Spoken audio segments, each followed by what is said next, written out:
우리나라는 불교 국가도 아닌데 이 석가탄신일이라고 그러면 그날이 이렇게 한 달 전부터 온 산이고 들판이고 도시고 연등을 달아놓고 해도 누가 말 안 합니다. 또 석가탄신일 어피하는 것을 공영방송이 이 KBS나 이런 방송들이 1시간 내내 다 KBS, MBC 등등의 이런 방송에서 방영을 해줍니다. 돈도 안 받고. 그 종교적 편향인데 해도 누가 말하지 않습니다. 또 끝나고 나서 한 달 내내 길거리에 그게 던딩이 걸려있어도 누가 또 말하지 않습니다.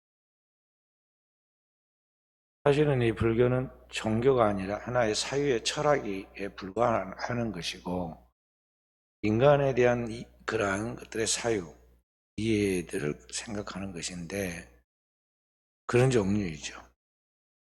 그런데 거기에 오랫동안 우리나라가 불교적 문화 속에 젖어 있었기 때문에 그 국민들의 정서를 건드려서 표로 잘못되게 연결될까 싶어가지고 정치인들이 알면서도 말을 못하고 있는. 그런데 기독교는 뭡니까? 기독교는 생명의 종교이고 이 기독교에서는 예를 들어서 예수 그리스도가 탄생한 성탄절에 하루 내내 예배 실황을 중계하지는 않아요.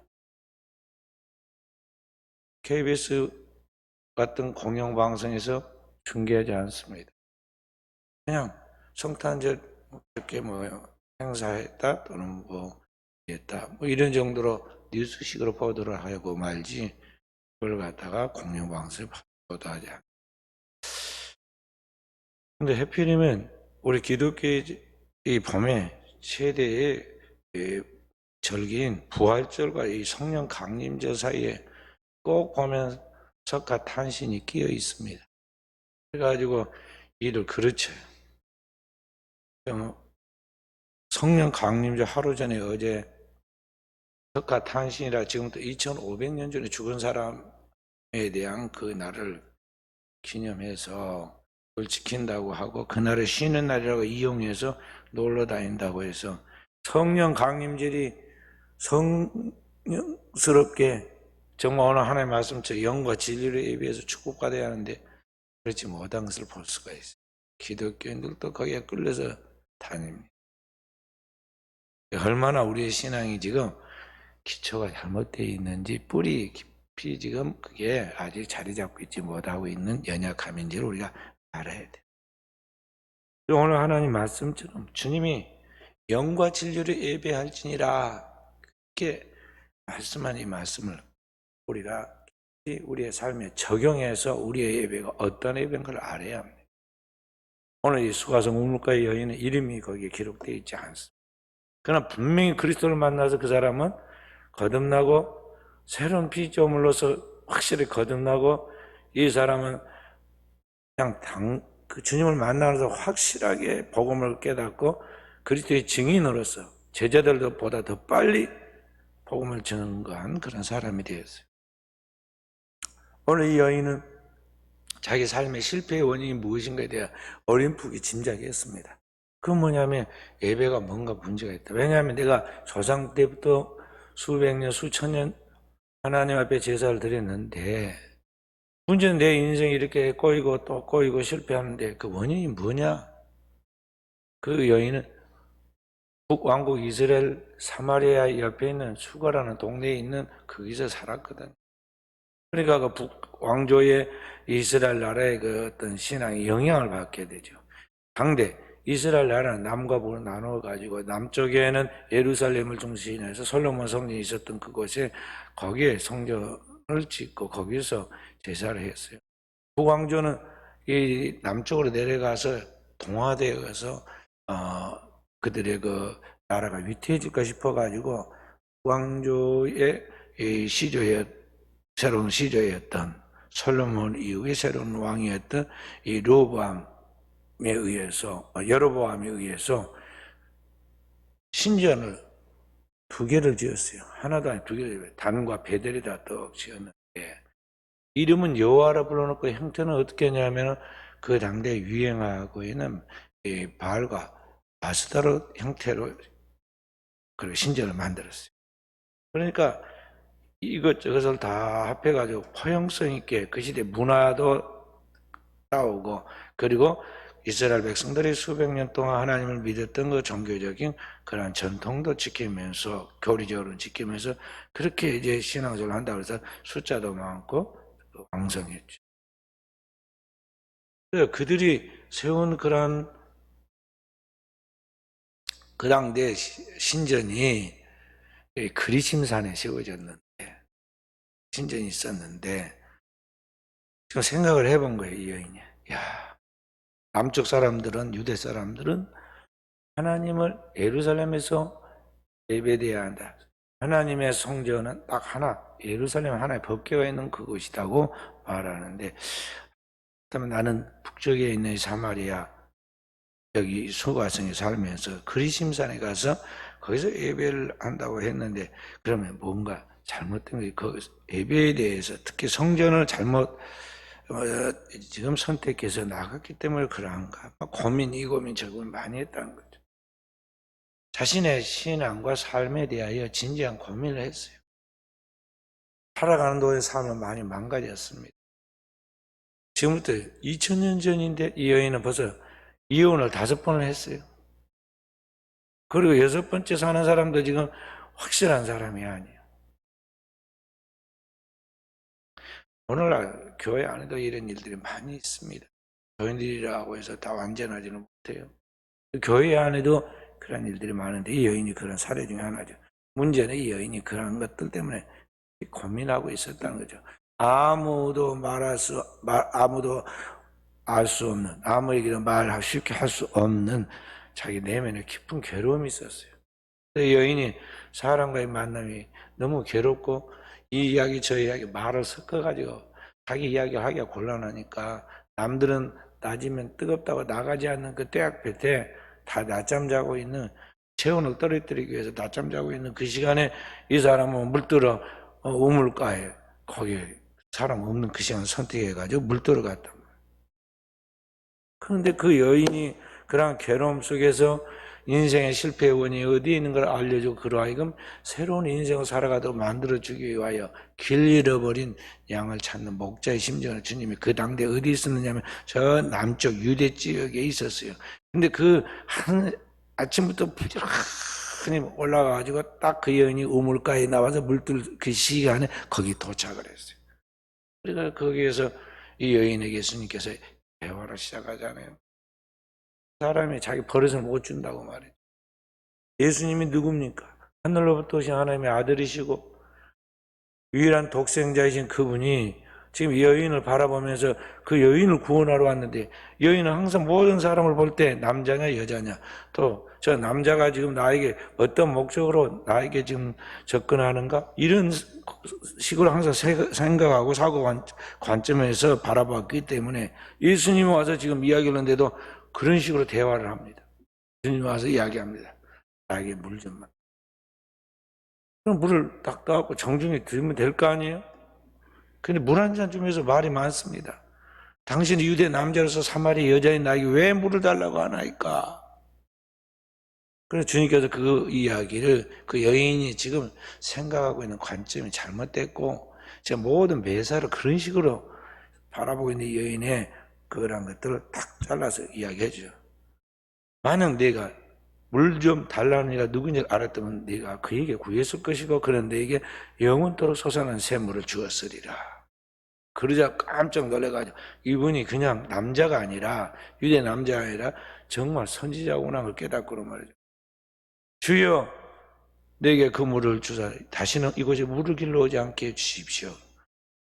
그렇게 탁 되도록 고치죠. 그러니까 여인이 눈치 하나는 빨랐어요. 그래서 당장 예수님을, 여기 이분이 대단한 뭔가 선지자구나 그 생각을 한 거죠. 그래서 주여 그렇게 말했어요. 그래서 주님께서 한 걸음 더 나갑니다. 내 남편을 데려오라. 이외에는 심각한 삶의 실패에 있어서 계속 반복되는 문제가 뭐냐면은 이 이성 문제에 있어서 확실한 답을 찾지 못하고 있다는 거죠. 그리고 땅에서 이 자신의 모든 고민할 문제를 자신의 운명을 풀어줄 그 사람을 이 남편 될 남자에게서 찾았다는 거죠.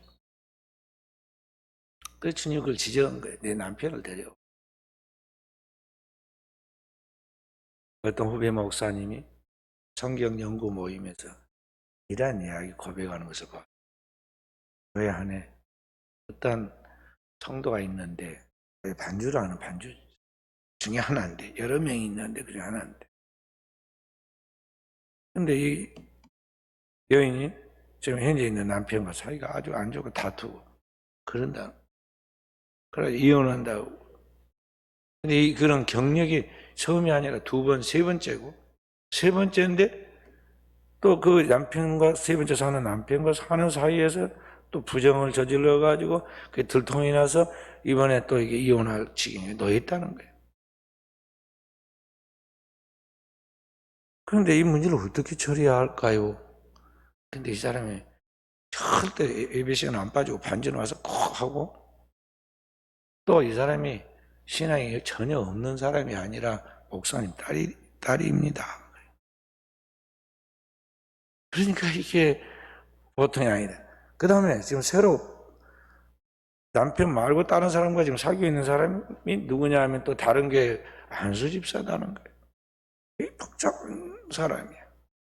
이 문제 어떻게 할까? 이런 일이 우리 현대 사회에도 많이 있어요. 근데 이 여인은 그런 자기의 삶의 그런 어려운 문제에 대해서 고민하고 있었죠. 진짜 고민하고 있었던 거죠. 그래서 주님께서 내 남편을 데려오라. 그 문제를 터치를 하는 거죠. 그 여인이 자기도 모르게 급하게 화들짝 변명을 하기를 뭐라고 그랬어요? 남편이 없나이다. 그런 식으로 말을 했겠죠, 항상. 그러듯이 예수님 앞에도 자기도 모르게 해왔던 말투로 그런 식으로 했겠죠. 근데 예수님이 그 말을 부정하지 아니하고 영적으로 받았어요. 내가 남편이 없단 말이 맞다. 왜냐하면 내가 남편 5이 있었으나 지금 현재 살고 있는 남자도 내 남편이 아니니 내가 남편이 없다는 말이 옳다. 그게 다 알잖아요. 예수님이 남자 5 살고 이혼했고 지금 살고 있는 사람도 비정상적인데 본질적으로 우리 그리스도인의 남편은 누구냐면 그리스도 예수시죠. 예수 그리스도가 영원한 우리의 신랑이고 우리는 그의 몸에 지체이면서 그의 신부단 말이에요. 그러니까 남편이 없다. 주님을 진정으로 못 만났다는 거죠. 그 말이 맞다고 주님께서 영적으로 해석을 해서 딱 해주세요. 얼마나 놀랬겠어요. 그러니까 내가 보니 당신은 선지자로서이다. 그래서 자기 고민을 또 이야기합니다. 우리 조상들은 예배할 곳이 그리심산이라고 당신들은 예수님은 지금 유대인 유대 지역에 살고 있는 그 유대 사람으로 지금 알고 이야기를 한 거예요. 예루살렘에 성전이 있으니까 예루살렘 예배해야 한다 하는데 무엇이 맞습니까? 예수님께서 이야기하죠. 예루살렘으로도 말고 사마리아로도 아버지께 진정으로 예배할 때고는 이때라. 참으로 예배하는 자는 영과 진리로 예배할지니 이렇게 예배하는 자를 하나님이 찾으신다. 그러니까 시간과 공간의 제약 속에서 그 형식과 또 어떤 공간과 장소가 문제가 아니라 문제는 뭐냐면 예배자가 어떤 자세로 하나님을 찾고 하나님을 만나느냐가 중요하다는 거죠. 근데 그 예배자가 영과 진리로 하나님께 예배하고 그렇게 영과 진리로 예배하는 자를 하나님은 찾고 있다. 영과 진리로 예배하는. 왜 그러냐 그러면서 24절에 하나님은 영이시니 예배하는 자가 그 하나님 영이신 하나님 앞에 영과 진리로 예배할지니라. 그러니까 이 예배 자체가 지금 하나님께 속한 것이라 하나님이 도우셔야 돼요. 영이신 하나님이 우리의 영에 역사하시는데, 오늘 우리가 그 영의 역사라는 것은 뭐냐면 하나님의 성령이 우리 가운데서 역사하신다는 거예요. 그리고 그 진리의 성령이 오늘 우리 가운데 역사할 때 우리를 진리 가운데로 인도하시리라. 요한복음 14장 26절, 15장 20절 똑같이 우리를 진리 가운데로 인도하고 가르치고 생각나게 하신다 이 말이에요. 그 성령께서 그렇게 하셔서 나아가는데 바로 그러한 예배가 진짜 예배라는 거죠. 그런 의미에서 볼 때 과연 오늘을 사는 우리 크리스찬들이 그러한 하나님의 성령에 사로잡혀서 성령의 말하게 하심을 따라 하나님의 복음을 전하고 하나님을 찬양하고 그 하나님의 말씀을 경청하고 그 하나님의 말씀에 따라 결단하고 그 하나님 앞에서 영광 돌리고 있느냐는 거죠. 그런 의미에서 주님의 오늘 여기의 말씀은 참된 예배를 위한 것은 뭐냐? 그렇지 못한 예배가 많다는 거죠. 이스라엘 백성들을 왜 하나님이 환난과 고통에 떨어뜨렸느냐? 예배에 실패했대. 예배를 똑바르게 안 드리고 예배에 실패하고 있기 때문이라는 거죠.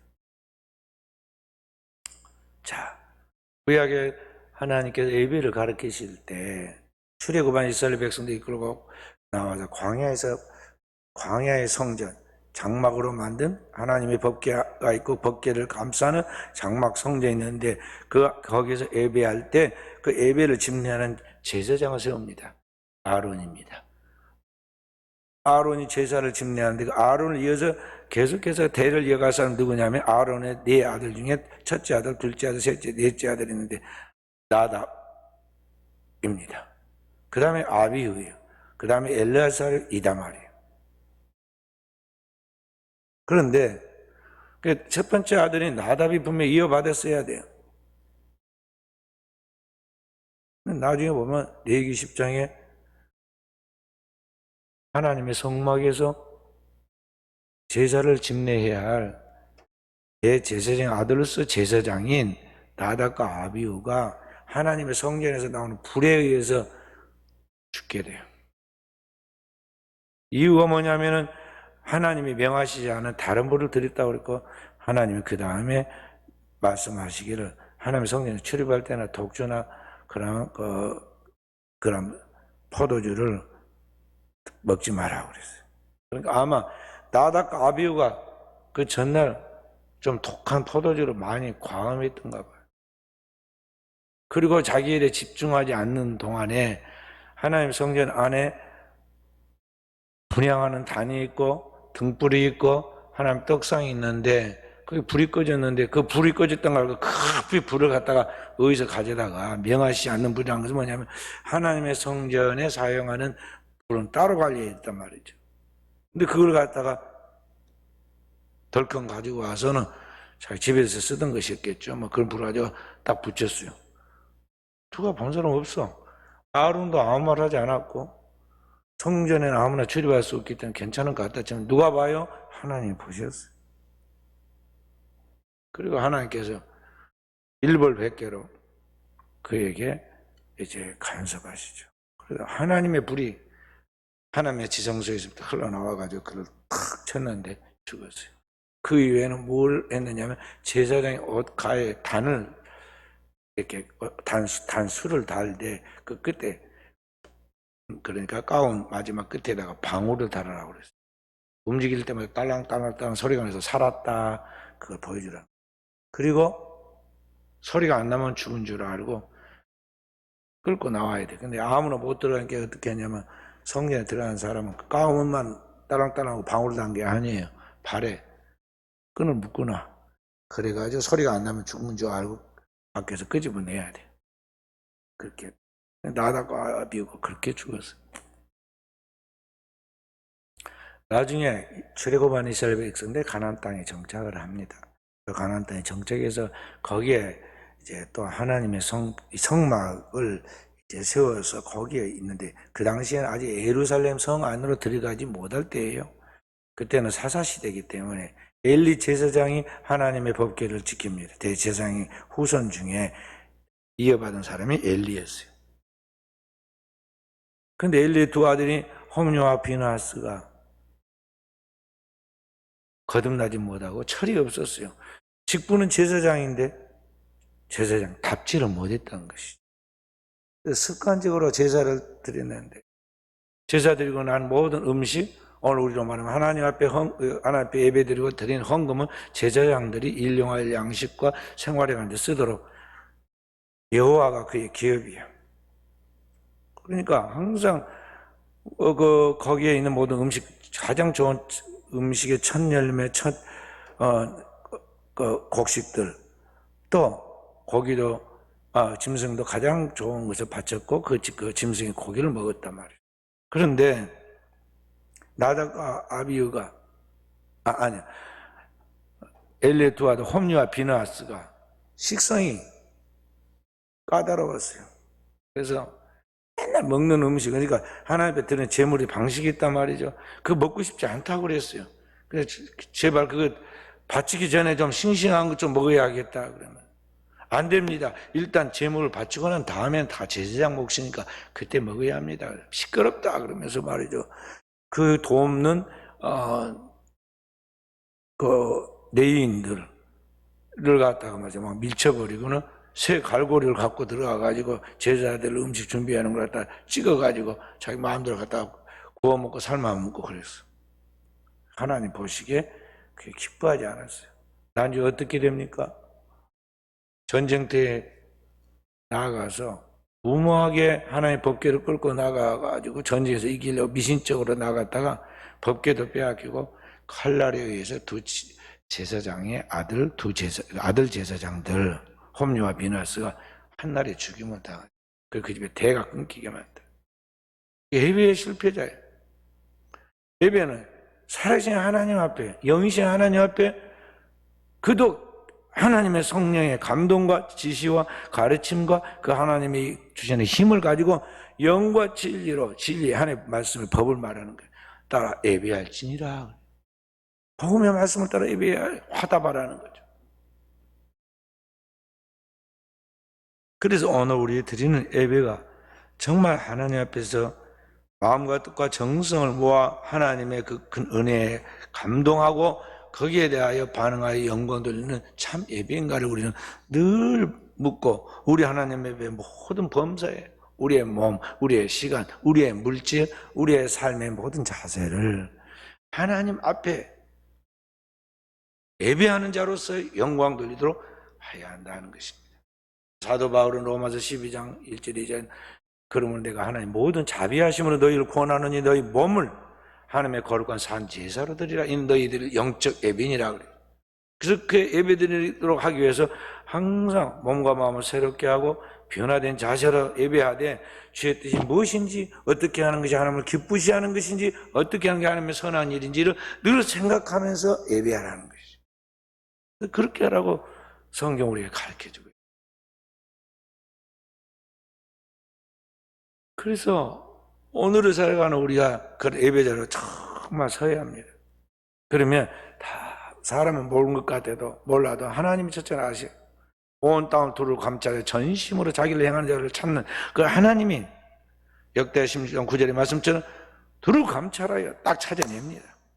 모압에 있는 여인 룻을 찾아냅니다. 가나안 땅을 다 전멸시키고 진멸로 짐승 새끼 한 마리도 살려주지 마라 그러는 그 하나님이 그래서 기생 라합을 찾아냅니다. 찾아내. 그래 하나님이 그에게 복을 주십니다. 그러니까 우리는 하나님께 인정받으려고 그래요. 하나님 앞에 합격받으려고 그래요. 쓸데없는 자존심 세우지 말고 사람들이 뭐 좀 잘한다고 막 칭찬한다고 그래가지고 거기에 붕 떠가지고 분별력을 잃어버리지 말고 사람들이 인정하지 않고 나를 함부로 대하고 무시한다고 그래가지고 거기에 그냥 목을 걸어가지고 다투고 분쟁하고 시끄럽게 하지 말고 다투요. 다 세상에 있는 거 내려놔. 양보해주고 져주고 손해보고 무시당하고 나는 원래 그런 죄성을 가진 죄 덩어리니까 나는 원래 그런 사람이다 하고 말이에요. 나를 통해서 주님만 영광 받으시면 오케이, 나는 좋다는 거죠. 그 정도의 그런 그 포용력과 내면의 담대함과 그런 믿음과 확신이 있어야지 사람들을 초월해서 살아갈 수 있지. 현대인들이 대다수 뭐냐면 사소한 것에 자존심을 걸고 싸우다가 부부가 헤어지고 칼부림이 일어나고 사건 사고가 벌어지고 아무것도 아닌 땅에 있는 그 티끌같도 못한 그런 것 때문에 말이죠. 인생 전체를 그르쳐버린 경우가 수없이 많아. 그래서 나중에 비싼 돈 들여가지고 거기에서 조금 빨리 편하게 덜 고생하고 나오려고 변호사 사고 뭐 사가지고 거짓말 해가면서 그때 술이 그렇게 나를 그렇게 만들었습니다. 심신이 미약한 상태였기 때문에 내가 한지 기억도 안 납니다. 뭐 별소리를 다 합니다. 그러면 돈만 알아가지 판사가 바보입니까? 저 변호사 일을 통해서 맨날 앵무새처럼 똑같은 이야기 계속해서 이 사람한테도 오고 저 사람한테도 모르겠냐고요. 뭐라고 판사가 말하는지 알아요? 반성의 기미가 전혀 보이지 아니하기 때문에 그러면서 이래저래한 형량을 내린다. 딱 그래요. 아니, 자기가 진심으로 삶이 잘못되었고 너무 어리석었다고 사실대로 이야기하면 변호사 안 불러도 말이죠. 다 해결돼. 사람은 영적 존재라 마음에 감동을 주면 다 되는 거예요. 이게 사람이 사람을 의존해. 하나님을 의존해. 어디에서부터 원인이 있냐면요. 이 하나님 앞에서의 그 예배가 지금 실패하고 있다는 거죠. 하나님 앞에 예배할 때, 그 예배할 때 하나님이 살아계셔서 역사를 하십니다. 죄인을 의인을 만드십니다. 무능한 자를 유능한 자로 만드십니다. 죽은 자를 살려내십니다. 그 전능하신 하나님이 그의 영인 성령을 통해 우리의 죽은 영을 살려내고 우리의 죽어있는 지각을 잘못된 삐뚤어진 지각을 바로 세우고 어둠에서부터 빛으로 나아갈 수 있도록 감당할 수 있는 능력을 우리에게 한량없이 부으신다 이 말이에요. 그래서 예배에 성공하면 나머지 하나님이 다 책임을 져줘. 그러니까 여기에서 내가 예배하는데 하나님은 동서남북의 온 땅에 흩어져 있는 모든 문제를 그분이 아래다 정리하십니다. 나는 하나님 앞에 있고 하나님이 대신 나가서 일하셔요. 그래서 하나님의 영을 파라클레토스라고 그래요. 파라클레토스, 곁에서 돕는 자다 이 말. 이 땅에서 돈 받고 사용하는 변호사가 아니라 하나님 앞에서 모든 걸 변호해서 해결해 주는 분이 누구냐면 성령이시다. 그래서 파라클레토스, 보호하고 은혜 주고 가르치시고 책임을 져주신대요. 그래서 성령 안에서 진리로 예배할지니라. 예배할지니라. 그래서 중요한 것은 오늘 하나님 앞에 그런 예배자가 되어야 한다는 것입니다. 종교개혁자 칼빈은 뭐라고 말했냐면요. 하나님을 하나님 되게 하라. 하나님. 우리 하나님을 진정으로 인정하고 하나님의 살아계심을 믿고 그 하나님의 전능한 능력을 믿고 나가야 하는데 하나님은 사람보다 더 무능하게 봐요. 그래서 하나님은 일단 제쳐놓고 사람들 다 알아서 하려고 그럽니다. 그냥 안 되는 거예요. 현대 신학자인 칼 발트는 뭐라고 하냐. 하나님은 하늘에 계시고 사람은 땅에 있다. 그 영원하신 하나님이 우리 가운데 말씀하시는데 그 말씀하신 하나님을 우리가 들어야 한다고 그랬어요. 그러니까 오늘 우리는 하나님 앞에 예배하고 나갈 때 하나님의 진리의 영이시기 때문에 하나님의 진리 가운데 우리를 인도하고 생각나게 하고 우리의 삶이 무엇이 잘못된 걸 가르친다는 거죠. 그래서 사도 베드로가 무식한 사람이잖아요. 바닷가 어부였어요. 그런데 성령 충만하니까 어떤 사람도 감당할 수 없는 명쾌한 하나님의 진리, 하나님 깊은 복음을 전파해버립니다. 명쾌하게 쏟아내버려요. 그래서 사도행전 2장에 보면 사도 베드로의 설교가 딱 끝나자 듣는 청중들이 우리가 어찌할꼬 그랬어. 근데 그때 그 사람들은 다 뭐냐면은 각국에서 흩어졌던 사람들이라 베드로는 그 설교한 것을 들었을 때 각각 문화적 상황이 달랐음에도 불구하고 복음은 하나님의 기쁨을 통달하고 인간의 마음의 생각과 뜻을 감찰하고 모든 걸 다 헤아리잖아요. 그러니까 베드로의 설교가 그들의 영혼 속에 뚫고 들어가가지고 그들의 모든 것을 지금 다 정리시킨 거예요. 그들이 일심으로 회개했어요. 우리가 어찌 알고 대안할 제시입니다. 너희가 각각 회개하고 예수 그리스도의 이름으로 세례를 받고 제사함을 얻으라. 그리하면 성령을 선물로 받으니 너희뿐만 아니라 너희 자녀들까지 먼 데 있는 사람들도 마찬가지다. 하나님의 말씀을 대언하죠. 그때 회개한 사람들이 그날 하루 예배 때 3,000명이 회개했다. 우리나라가 1973년도 74년인데요. 엑스플로 73, 74 그래가지고요. 크게 여의도에서 선교 대회를 열었어요. 네. 우리 장혜미 권사는 태어나도 안 했어. 태어나도 안 했어. 그지? 딱 태어났나? 안 태어났. 태어나기 3년 전이, 10년 전이네. 10년 다 돼가네. 7, 8년 전. 저는 거기 예배 참석했어요. 그게 빌리그램 설교도 우리나라의 목사님들이 새벽 예배 참여했어요. 그때 200만 명이 모여있다고. 200명.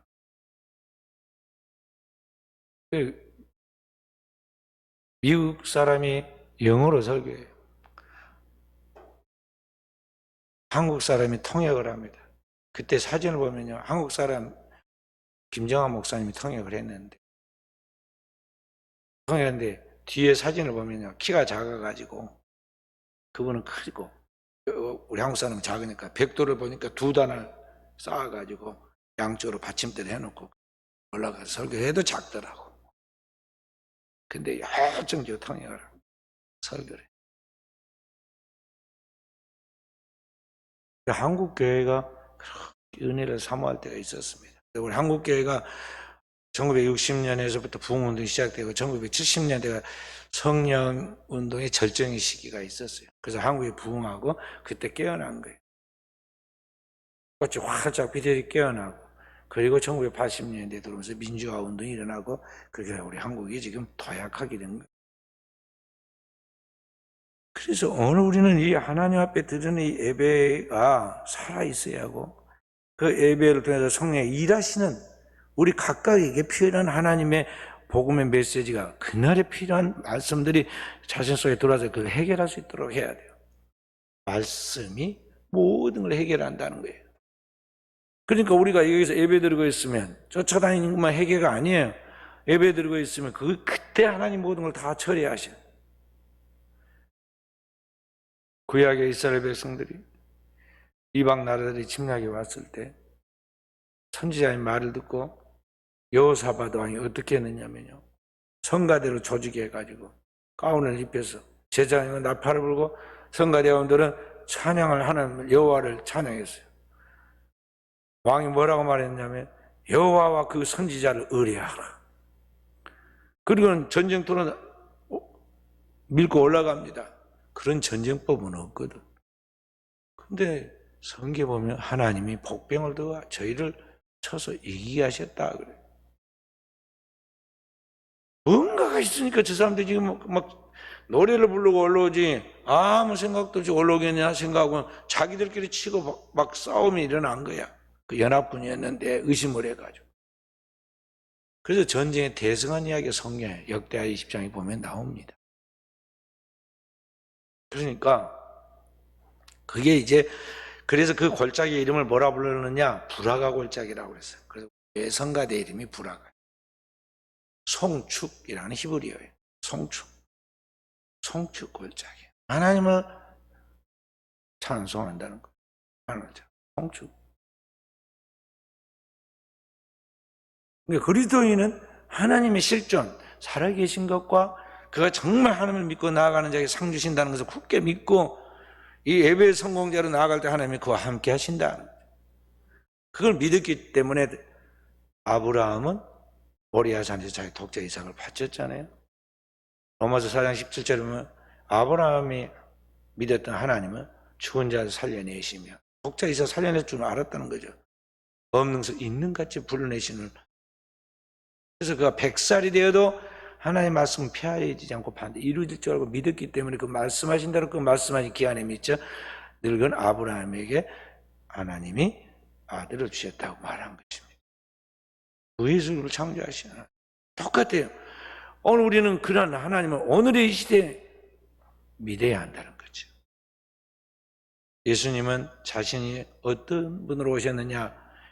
마가복음 10장 45절에 그렇게 말했습니다. 인자가 온 것은 섬김을 받으려 함이 아니고 섬기려 하고 자기 목숨을 많은 사람의 대성물로 주려 함이라. 그래, 주님이 오신 것은 예배의 성공자가 되기 위해서 오셨는데 그 어떤 예배냐? 자기의 몸을 하나님 앞에 인류의 죄를 짊어지는 영원한 대속 제물로 하나님께 바치기 위해서 왔다는 거죠. 그리고 그 대속 제물로 자기 몸을 하나님 앞에 드리기 위하여 십자가 위에 자기 몸을 드리고 그 십자가에서 인류의 죄를 속죄하였는데 그리고 하나님 앞에 기도하죠. 그래서 죄값으로 사망을 담당하시죠. 그런데 결과가 어떻게 됐습니까? 그 결과 인류의 죄가 영원한 속죄를 이루었어요.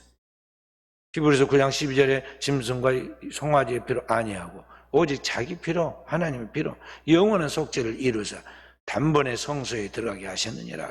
하나님의 나라에 단번에 들어갈 수 있도록 만드셨다는 거죠.